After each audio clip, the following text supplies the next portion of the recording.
Mais avant de commencer, s'il vous plaît, n'oubliez pas de vous abonner et activer la cloche de notification pour ne pas manquer nos prochaines publications. Top, c'est parti!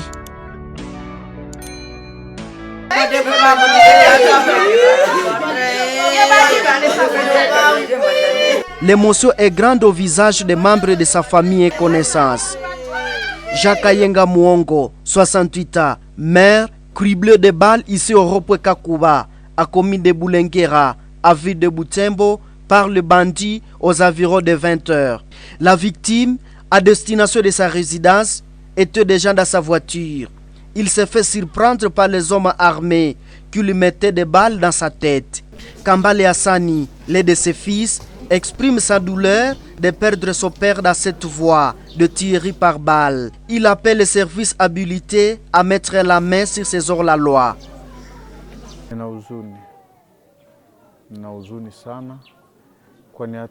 L'émotion est grande dans mon cœur et si je trouve ces bandits, je suis prêt à les combattre. Mon père a été tué dans sa voiture.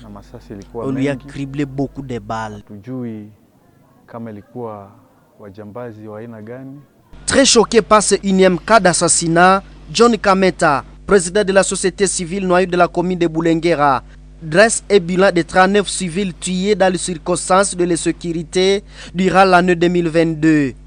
Au total, la commune de Boulenguera a perdu 39 personnes, dont la dernière personne a été tuée hier, c'était au Ropwe Kakuba. Les 39 personnes sont réparties. Il y a ceux qui ont perdu leur vie par ingursion nocturne, d'autres par les attaques de positions militaires et manifestations publiques. Tous nos efforts pour joindre les autorités des services de l'ordre et de sécurité ont été vains.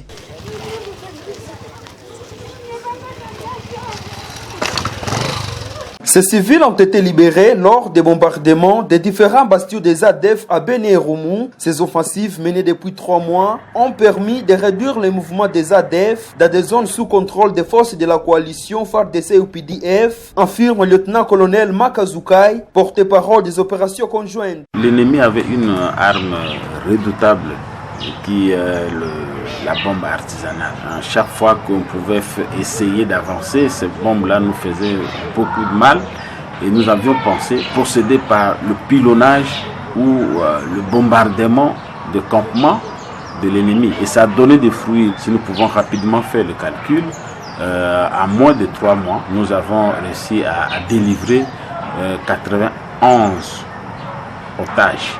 Lieutenant-colonel Makazoukai rappelle que la menace ADF est de la portée sous-régionale, ce qui a poussé à Félix Tshisekedi et Kaguta Museveni, respectivement chef d'État congolais et chef d'État ougandais, de renforcer leur coopération militaire. Il réaffirme la volonté des autorités d'accueillir les ADF qui voudront se rendre. Les militaires congolais et ougandais mènent conjointement des opérations contre les ADF depuis une année sur le sol congolais. Même si certaines attaques sporadiques sont encore signalées, nombreux habitants des zones couvertes par ces opérations en témoignent des avancées.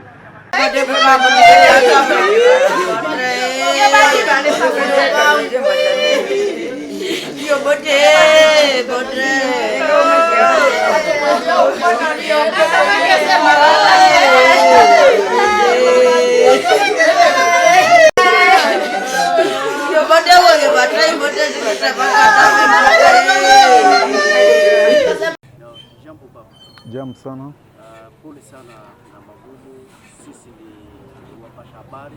Ndio. Kuta hapa kwa parcelle kuna kilio baba alituacha. Tuelezee baba alifariki namna gani?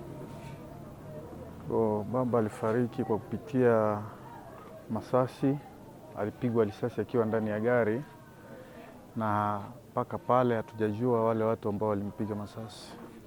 Ilikuwa saa 1:30 ya usiku akiwa ndani ya gari yake na masasi ilikuwa mengi. Hatujui kama ilikuwa wajambazi wa aina gani, na hivi tulifika kwa hatua ya kuita waongozi wa serikali wakuje tusaidie ili mwili tuitoshe pale tuipeleke kwenye morgue. Na gari tukaichukua tukaipeleka kwa Etat Major iko kule sasa ni Rava 4 couleur vert. Ndio. Tueleze kwako baba ni nani kwako mwenye alifariki? Ni baba yangu. Ndio. Wakati anafariki unajikuta namna gani kwa wakati huo? Nina huzuni sana, kwani hata wale watu nikawajua, na mimi vile vile ninaweza nikajipangilia ingine mipango. Wakati mambo hii inakuwa kila siku katika mji wa Butembo, mabandia wakiwaua wananchi, wewe personnellement unaweza kuwa na wito gani? Unajua nchi yetu ya Kongo, sijui kama ninaweza nikaeleza kitu gani, kwani majambazi wako mahali mengi ndani ya Kongo.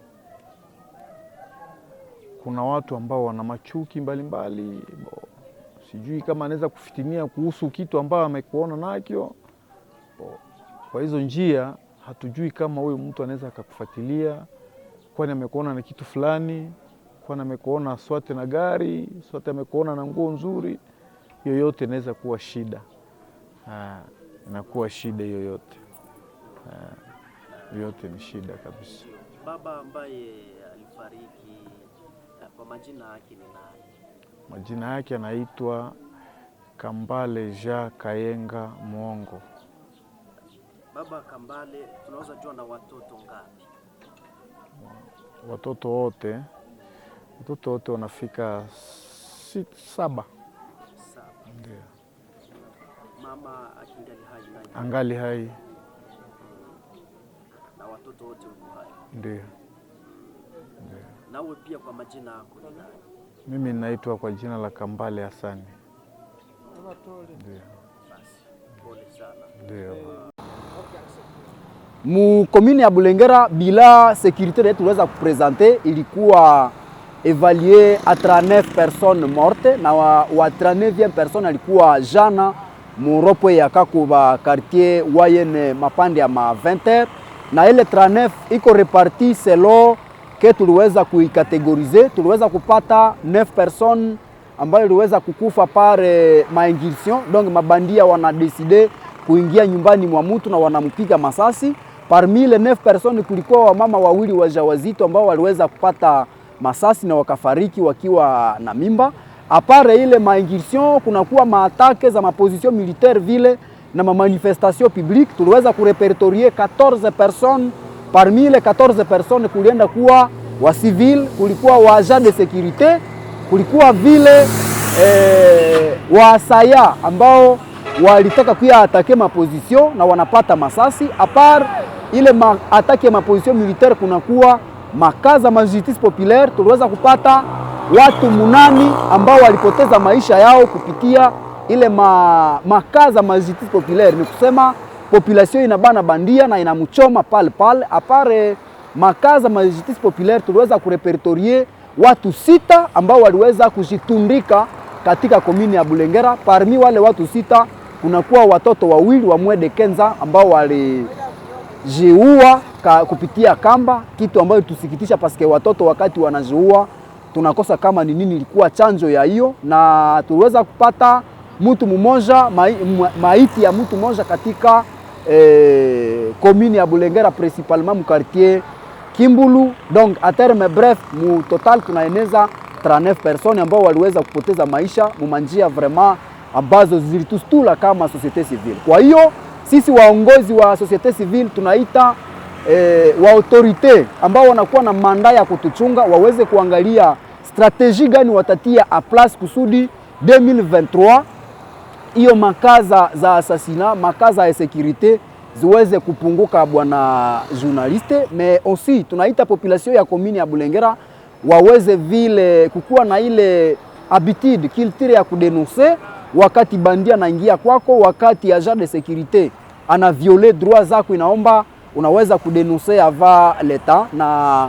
parce que kunakuwa wale ambao wanasema no, hata niseme kutakuwa nini eke anakuta ya maana nyamaze. Alors ina rentre kazi ngufu ku société civile, wala anaenda denoncer après un mois par exemple.